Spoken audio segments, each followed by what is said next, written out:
আসসালামু আলাইকুম এভরিওয়ান, সবাই কেমন আছেন? আশা করছি সবাই খুব ভালো আছেন। এই বিউটিফুল ড্রেসটির সাথে কালার কম্বিনেশন মিল রেখে আমি দেখুন কত সুন্দরভাবে আমি রোজ লটকান মেক করে নিয়েছি। যারা বিগিনার আছেন, ডরি মেক করতে পারেন না, ফিতা বা ডরি আপনারা যাই বলেন না কেন মেক করতে পারেন না, আজকের ভিডিওতে কিভাবে ডরি এবং লটকন মেক করবেন সম্পূর্ণটা ভালোভাবে দেখানো আছে। এই ড্রেসটিতে কাঠালি কালার আর মেরুন কালারের অ্যাডজাস্টেড কম্বিনেশনের নেক ডিজাইনটি অনেক সুন্দর ছিল। আর আমি সেম কালার কম্বিনেশনে মেরুন অ্যান্ড কাঠালি কালারের কম্বিনেশনে ডরিটি মেক করেছি। আমার ডিজাইনার লটকন বা গোলাপ ফুলটির জন্য এখানে 3 পিসেস, এখানেও 3 পিসেস, আমি টোটাল 6 পিসেস একই মেজারমেন্টে নিয়ে নিয়েছি। আপনাদেরকে বলছি কতটুকু নিয়েছি। এ পাশে 2 ইঞ্চি, এদিকেও সেম 2 ইঞ্চি। আর ফিতাটির লম্বা নিচ্ছি 18 ইঞ্চি, আর চওড়া আছে 1 ইঞ্চি থেকেও কম। লাস্ট আমি আরেকটি পিসেস নিচ্ছি। আপনারা সম্পূর্ণ ভিডিওটি দেখলে বুঝতে পারবেন যে এই পিসটি কেন নিয়েছি। এ পাশও 2.5 ইঞ্চি আর এ পাশও থাকবে 2.5 ইঞ্চি। তো ভিডিওটি মনোযোগ দিয়ে দেখুন, তাহলে আপনিও মেক করে নিতে পারবেন এই সুন্দর লটকনটি। ফিতাটিকে প্রথমে আমি একটি বাজ করে তারপর তার উপরে 2 সুতার মতো ডিস্টেন্স রেখে সোজাভাবে সেলাই করে নিয়েছি। আপনারা মনোযোগ দিয়ে দেখলে খুবই সহজভাবে আপনারা তৈরি করতে পারবেন। তারপর আমি একটি মেশিনের সুইয়ের সাহায্যে এটাকে ফোল্ড করব বা উঠিয়ে নিব।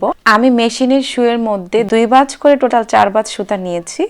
তারপর সাইড দিয়ে একটি গিট লাগিয়ে সুইয়ের পিছনের অংশটির সাহায্যে সম্পূর্ণ অংশ এপাশ থেকে ওই পাশে আমি বের করে নিয়েছি সুইটি।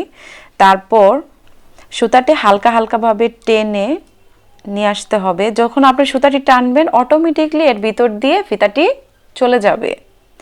আমি কিন্তু শুয়ে সুতাটি 2 বাজ করে 4 বাজ নিয়েছি। আপনারা চাবেন 4 বাজ নিতে। আমার ফিতাটি উঠানো শেষ।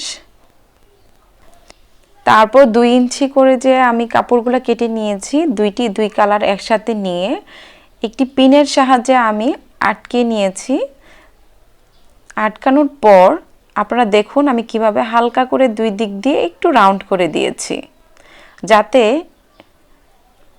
যাতে করে দেখতে একটি পাতার মতো দেখায়। আমার লটকনটি হলো একটি গোলাপের কলি, তো আমি কলির মতো করে রেখেছি। দেখুন আমি আরেকটি আপনাদেরকে দেখিয়ে দিচ্ছি। এই যে দেখুন 2 কালারের একসাথে নিয়ে তারপরে একটা পিনের সাহায্যে আমি হালকা করে 2 সাইড দিয়ে গোল করে নিয়েছি। সেম একইভাবে আমি 3টি পাশ কেটে নিয়েছি। তারপরে কেটে নেওয়ার পর সাইড দিয়ে সেলাই করে নিতে হবে। এমনভাবে সেলাই দিতে হবে যাতে করে সেলাইটি বের হয়ে না যায়।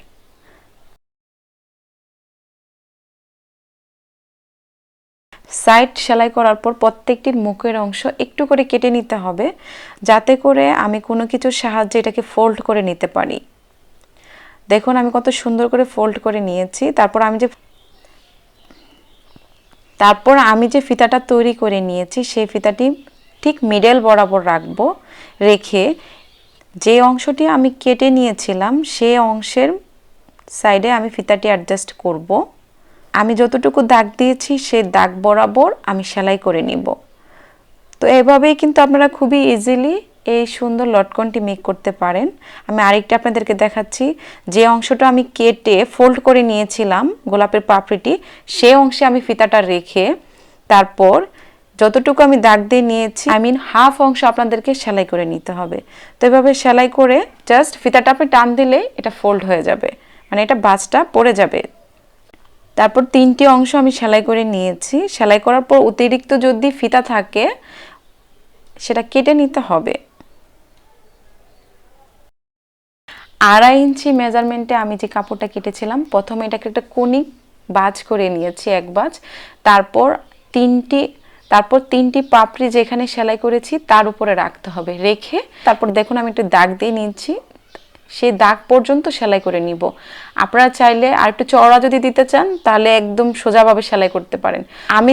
আমি যতটুকু ব্যবধানে দাগ দিয়ে সেলাই করে নিচ্ছি, এভাবে সেলাই করলে কোয়ালিটি একটু ফিটিংভাবে সুন্দরভাবে থাকবে। আশা করছি আপনাদের লটকনটা অনেক সুন্দর হবে। ভিডিওটি ভালো লাগলে লাইক, শেয়ার অ্যান্ড কমেন্টস করতে ভুলবেন না। আর আমার চ্যানেলটি সাবস্ক্রাইব করে আমার চ্যানেলের পাশেই থাকবেন। সবাই ভালো থাকবেন। আল্লাহ হাফেজ।